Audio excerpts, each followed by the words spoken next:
Vamos a orar y estudiar un poco la palabra de Dios. Entonces, Padre, te damos muchas gracias que podemos hablar hoy de tu palabra. A tu pueblo, Señor, qué privilegio es.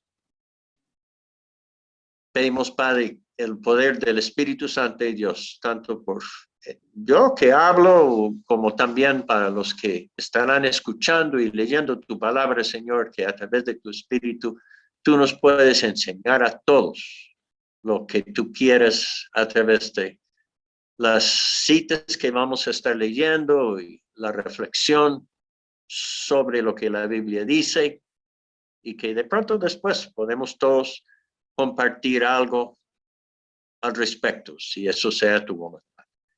Señor, por favor, guíanos en este día. Lo pedimos en el nombre de Cristo Jesús. Amén. Entonces, como vienen comentando hoy, el pueblo colombiano tiene el derecho y la responsabilidad de salir a las urnas para dar cada uno su voto al candidato y su preferencia, o para dar un voto en blanco expresando así su desacuerdo con ambos candidatos. Hace poco estuve en un bus donde otros pasajeros estaban discutiendo acerca de los dos candidatos. Y lo que noté es que el tema genera emociones fuertes y desacuerdos grandes de las partes. También noté que los que promueven cada candidato, cada uno tiene mucha confianza que si fuera elegido su candidato, ese candidato iba a realizar grandes cambios para el bien del país. Por eso me parece apropiado hoy examinar lo que la Biblia dice acerca de los gobiernos humanos y las responsabilidades del pueblo de Dios frente a ellos. Entonces, el primer principio que quiero plantear es que Dios es el gobernador supremo. Y acá tengo varias citas, los voy a leer. Salmo 93, 1 a 2. Jehová reina, se vistió de magnificencia. Jehová se vistió, se ciñó de poder. Afirmó también el mundo y no se moverá. Firme es tu trono desde entonces, tú eres eternamente. Salmo 95, 3. Porque Jehová es Dios grande y Rey grande sobre todos los dioses. Salmo 97, 1. Jehová reina, regocíjese la tierra, alégrense las muchas costas. Efesios 1, 21 a 22. Dice que Dios puso a Jesucristo sobre todo principado y autoridad y poder y señorío, y sobre todo nombre que se nombra no solo en este siglo, sino también en el venidero. Y sometió todas las cosas bajo sus pies, y lo dio por cabeza sobre todas las cosas a la iglesia. Y primera de Timoteo 6, 14 y 16, habla de hasta la aparición de nuestro Señor Jesucristo, la cual a su tiempo mostrará el bienaventurado y solo soberano, Rey de reyes y Señor de señoras, el único que tiene inmortalidad, que habita en luz inaccesible, a quien ninguno de los hombres ha visto ni puede ver, al cual sea honra y el imperio sempiterno. Amén. Y el Salmo 2, del 10 a 12, dice, ahora pues, oh reyes, y pues en este tiempo sería, oh presidentes, senadores, congresistas, gobernadores, alcaldes, sed prudentes, admitid amonestación, jueces de la tierra, servid a Jehová con temor, y alegraos con temblor, honrad al Hijo, para que no se enoje y perezcáis en el camino, pues se inflama de pronto su ira. Bienaventurados todos los que en él confían. Bueno, de estas citas concluimos que Jesucristo es el supremo rey y que el deber de cada gobernador es honrarle y ejercer su autoridad en sometimiento a Dios y a su Hijo Jesucristo. Cuando examinamos la historia del pueblo antiguo de Dios, la nación de Israel, podemos notar que cuando los reyes humanos de Israel y de Judá reinaron en obediencia a Dios, le fue muy bien al pueblo. Ejemplos son David, Ezequías y Josías. David con frecuencia preguntó a Dios qué debe hacer. Y en las ocasiones cuando cometió un error, se arrepintió de su pecado, confesándolo a Dios y pidiendo perdón. Ezequías consultó la Biblia para saber cómo gobernar. Y cuando se encontró en peligro, buscó a Dios y expresó su confianza en él para salvar al pueblo del rey de Asiria. Josías también gobernó de acuerdo con los preceptos bíblicos y mandó gente para enseñar lo que la Biblia dice a las personas en todo su reino. Al lado contrario, encontramos que cuando un rey gobernaba en forma egoísta y autónoma, sin tener en cuenta la voluntad de Dios, le fue mal tanto a él como también a toda la nación. Por ejemplo, el rey Acab adoraba ídolos y cometió toda clase de injusticia. Durante su reino, el pueblo de Israel fue constantemente de mal en peor.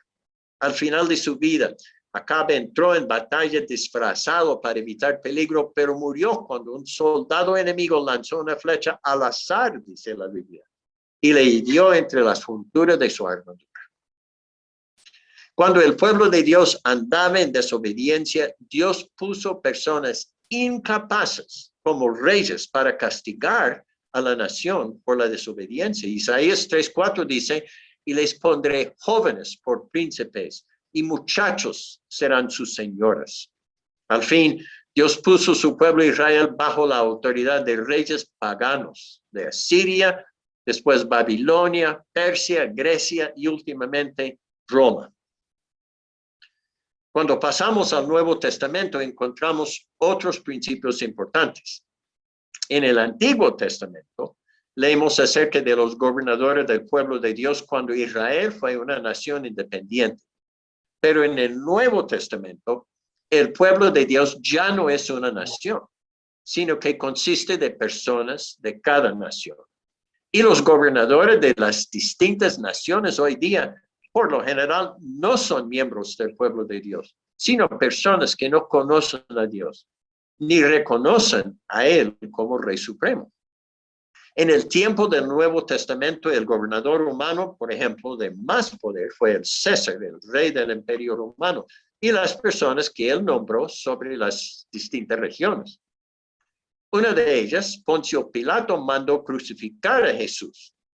Sin embargo, en Romanos 13, a poner Romanos 13, versículos 1 y 2, Pablo dice, en esa situación de Roma gobernando, un rey pagano gobernando el pueblo de Dios en Israel, dice al pueblo de Dios, sométese toda persona a las autoridades superiores, porque no hay autoridad sino de parte de Dios. Y las que hay por Dios han sido establecidas. De modo que quien se opone a la autoridad, a lo establecido por Dios, resiste. Esto quiere decir que, por lo general, nosotros los creyentes debemos vivir en obediencia al gobierno del país donde vivimos. Habrá excepciones a este. Yo me acuerdo cuando estuve en Cuba, me tocó enseñar la literatura paulina. Para ellos este versículo en Romanos fue muy difícil asimilar, porque fueron perseguidos con dureza por Fidel Castro. Algunos habían perdido familiares a la muerte o a la cárcel. Otros habían visto sus iglesias cerradas o tomadas para propiedad del Estado y al pueblo de Dios pues esparcido, amenazado. Él entonces gobernaba la nación. Años después, yo aprendí de un cubano que era un líder cristiano destacado, que durante los años que gobernaba Fidel, la iglesia evangélica creció de una minoría pequeña a llegar a formar casi un 50% de la población de la isla, sobre todo en las poblaciones más pequeñas. Pues las ciudades era otra cuestión, pero en las poblaciones medianas, pequeñas, en las áreas rurales, la iglesia cristiana aumentó en número tremendamente durante el gobierno de Fidel, que eran muchos años. Yo creo que él gobernó más de 50 años allá. Fidel fue un hombre incrédulo y él odiaba a la iglesia y la perseguía. pero durante sus años de gobernar la iglesia creció mucho. Otro ejemplo es China. Mao Zedong en China expulsó a todos los misioneros evangélicos de China al comienzo de su gobierno alrededor de 1938 y perseguía con dureza a la pequeña iglesia cristiana que existía en ese tiempo. Unos 50 años después, cuando China volvió a permitir extranjeros a entrar en la nación, había cientos de millones de cristianos evangélicos en el país. Los misioneros norteamericanos y europeos que fueron allá fueron sorprendidos porque ellos esperaban que se había perdido la iglesia por completo por la situación que vivía, pero no, lo contrario, creció. Dios pone los gobernadores y Dios quita los gobernadores para cumplir con sus propósitos. Sea quien sea que gane estas elecciones en Colombia, podemos confiar que Dios obrará a través del proceso electoral para adelantar sus propósitos para este país. Primera de Timoteo 2, 1 a 4. No, hace 2. Ahí estamos, creo.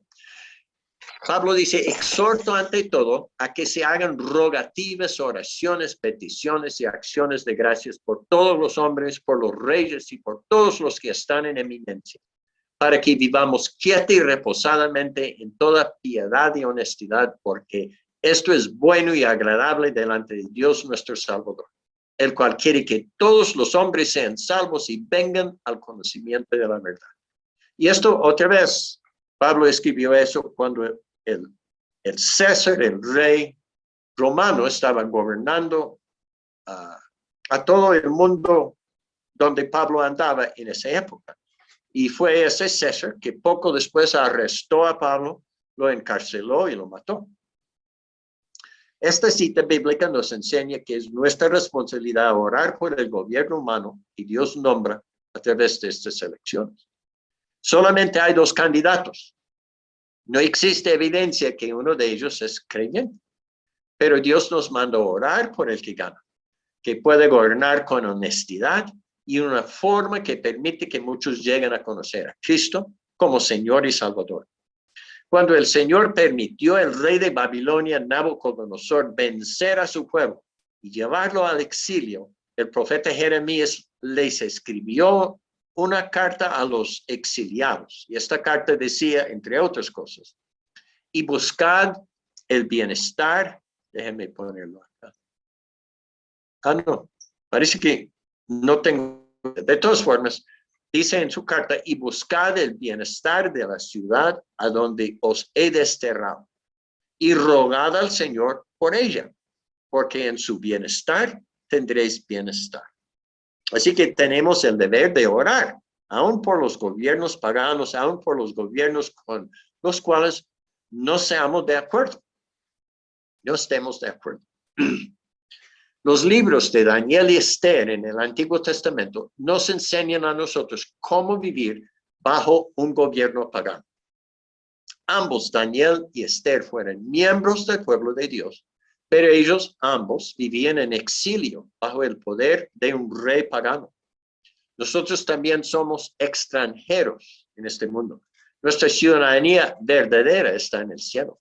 Y muchas de las leyes y las políticas del gobierno actual muestran rastros del paganismo y están opuestos a lo que la Biblia enseña.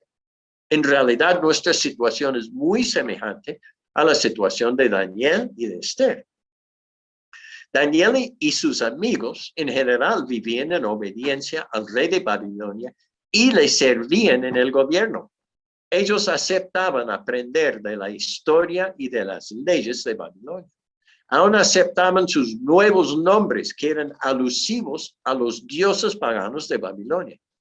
Pero rehusaron comer la comida que el rey quería darles, porque incluía comidas que Dios había prohibido a su pueblo en esa época. Ellos rehusaban arrodillarse a un ídolo cuando el rey mandó a todos hacerlo. Prefirieron estar lanzados al horno de fuego como consecuencia de no arrodillarse a un ídolo. Daniel rehusó dejar de orar a Dios en forma abierta 3 veces al día. Y esto sabiendo que la consecuencia sería estar arrojado al foso de leones. En esa época Daniel era un anciano, él tenía que haber tenido casi 80 años o más. Y no le dio miedo las consecuencias de esa ley. Prefirió desobedecer la ley. Esther arriesgó su vida cuando reveló que era miembro del pueblo de Dios y se atrevió a abogar en defensa de su pueblo cuando el rey aprobó una ley que ordenaba la exterminación de todos los judíos en su reino. En el Nuevo Testamento también encontramos que los apóstoles arriesgaron su libertad y sus vidas al seguir predicando el evangelio cuando las autoridades les prohibieron hacerlo. De Daniel, de Esther y de los apóstoles aprendemos que si un gobierno pagano nos obliga a hacer algo que la Biblia prohíbe, debemos primero obedecer a Dios y estar dispuestos a sufrir las consecuencias legales de desobedecer el gobierno sin quejarnos. Eso es lo difícil, ¿no? Sin quejarnos. Si entiendo el libro de Apocalipsis correctamente, al final del tiempo habrá un gobierno que se opone abiertamente a Dios y que exige a las personas cometer la idolatría y que persigue hasta la muerte al pueblo de Dios por rehusar cometer la idolatría. Según Apocalipsis, el pueblo de Dios experimentará la victoria en Cristo, pero para la mayoría esa victoria estará a través de sufrimiento físico y hasta la muerte física. Apocalipsis 12:11 lo dice así: y ellos le han vencido por medio de la sangre del Cordero y de la palabra del testimonio de ellos, y menospreciaron sus vidas hasta la muerte. La palabra ellos, allá en ese versículo, se refiere al pueblo de Dios. El pueblo de Dios, según este versículo, vence a la bestia, que representa el gobierno que está en rebeldía contra Dios. La victoria del pueblo de Dios consiste en tres aspectos.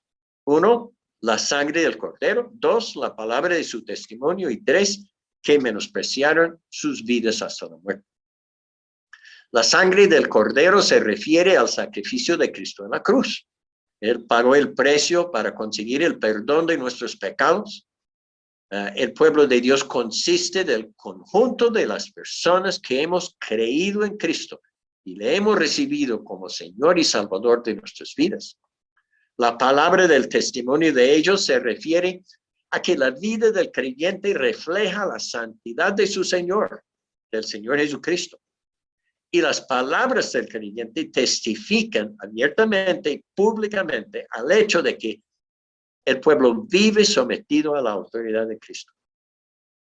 Esta frase, menospreciaron sus vidas hasta la muerte, quiere decir que el creyente prefiere morir antes de negar al Señor Jesús. Ninguna amenaza tendrá la posibilidad de mover al creyente a negarlo a él.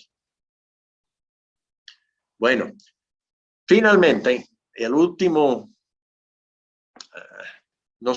principio que quiero destacar acá es que no debemos esperar mucho de ningún gobierno humano. Aún los mejores reyes de Israel y de Judá cometieron errores. David usó su poder para matar el esposo de una mujer que él quería. Josafat hizo que su hijo se casara con una mujer pagana y eso generó consecuencias hasta la cuarta generación de los descendientes de Josafat después. Usías se llenó de egoísmo y rebeldía al final de su vida y como consecuencia se enfermó de la lepra y murió así aislado. Y su hijo tenía que reinar, aun cuando él estaba todavía vivo. Josías murió en batalla contra el rey de Egipto cuando esa guerra no fue la voluntad de Dios. Y como consecuencia de eso, el rey de Egipto después de eso regresó y llevó cautivo a su hijo y pues sometió el país de Judá a pagar tributo y un poco de otras cosas muy malas. Por eso, nuestra confianza debe estar solamente en el Rey de Reyes, el Señor Jesucristo. Él es el único que puede gobernar en forma correcta. Hay una cita en Jeremías que dice, así dice el Señor, maldito el hombre que en el hombre confía y hace de la carne su fortaleza y del Señor se aparta su corazón. Será como arbusto en el yermo que no verá el bien cuando venga. Habitará en pedregales en el desierto, tierra salada y sin habitantes. En cambio, bendito el hombre que confía en el Señor, cuya confianza es en el Señor. Será como árbol plantado junto al agua, que extiende sus raíces junto a la corriente, no temerá cuando venga el calor, y sus ojos estarán verdes. En año de sequía no se angustiará, ni cesará de dar fruto. A esta hora nadie sabe quién va a ser el próximo presidente de Colombia. Sin embargo, de la Biblia sabemos que nuestro Señor y Salvador, Jesucristo, es el verdadero rey. Es el rey del universo y que Él está en control de quien gobierna cada país. Tendrá sus propósitos y sabemos que Él usará quien sea elegido para adelantar sus propósitos para el país y también para cada individuo que vive en Colombia. Sabemos que tenemos la responsabilidad y el privilegio de orar por la persona elegida y por el gobierno que encabeza. Tenemos la responsabilidad de someternos al gobierno que Dios pone. Pero si el gobierno nos manda hacer algo que está en contra de su palabra, debemos en primer lugar obedecer a Dios y aceptar las consecuencias legales sin quejarnos. Finalmente, nuestra lealtad, nuestra confianza es hacia Dios y su palabra.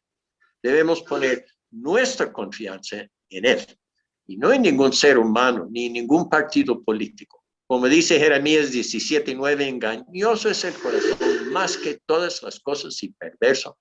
¿Quién lo conocerá? No hay gobernador humano perfecto. Todos cometen errores, todos quedan cortos en comparación al Señor Jesucristo. En cambio, Jeremías 17:14 dice, sáname, oh Señor, y seré sanado. Sálvame y seré salvo, porque tú eres mi alabanza. Así que podemos confiar en Dios. Que pues pasa lo que pasa en este proceso electoral, Él va a cumplir con sus propósitos.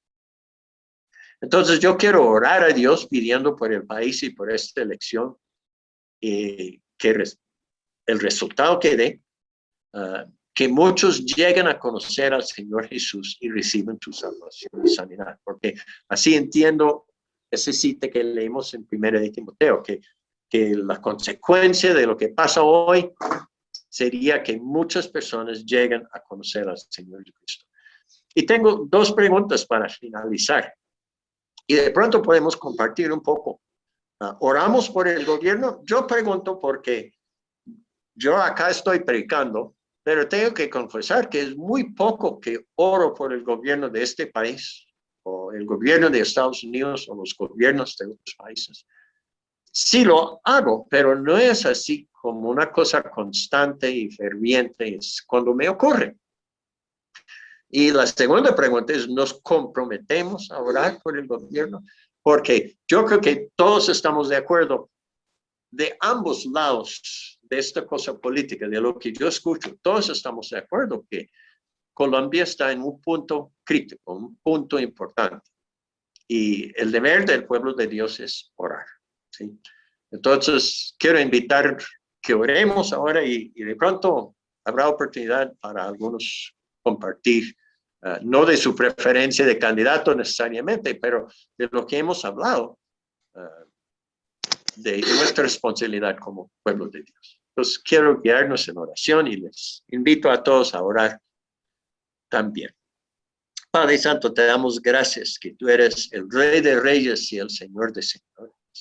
Gracias, Señor, que tu Biblia y la historia del mundo muestra que tú tienes propósitos para cada individuo, para cada país, y que a través de los procesos históricos, las circunstancias, tú obras para ir cumpliendo tus propósitos. El hecho de que cada uno de nosotros te conocemos y que estamos reunidos acá hoy escuchando la palabra de Dios es evidencia de que está cumpliendo con tu voluntad y tu propósito en la vida de cada uno de nosotros. Y te damos gracias, Señor. Gracias por incluirnos en tu obra, dándonos a nosotros el privilegio de orar y de interceder y de clamar a ti. Queremos obedecer eso hoy día, Señor. Colocamos delante de ti el proceso electoral en Colombia. Pedimos, Padre, que tú cumples con tus propósitos, que tu nombre sea, al fin, de alguna manera u otra glorificado a través de este proceso y a través de los 4 años de gobierno de quien sea elegido. Y que el pueblo de Dios, la iglesia cristiana, va creciendo, va aumentando, no solamente en números, sino también en sabiduría, en conocimiento a ti, en buenas obras y en nuestro testimonio. Y Señor, te damos gracias que al final del tiempo el Señor Jesucristo mismo va a reinar sobre esta creación y sobre luego la nueva Jerusalén, el Rey de Reyes y el Señor de Señores. Y que en aquel entonces ya no habrá más pecado, no habrá más enfermedad, ni dolor, ni tristeza. Porque todos estaremos en tu presencia. Te damos gracias, Señor, por esa promesa y que podemos confiar plenamente en eso, porque Cristo vino a vivir entre nosotros, murió por nuestros pecados, resucitó y ahora está sentado a tu diestra, esperando el momento de volver. Te damos gracias, Señor Jesús. Amén. Bueno, yo tengo que quitar ese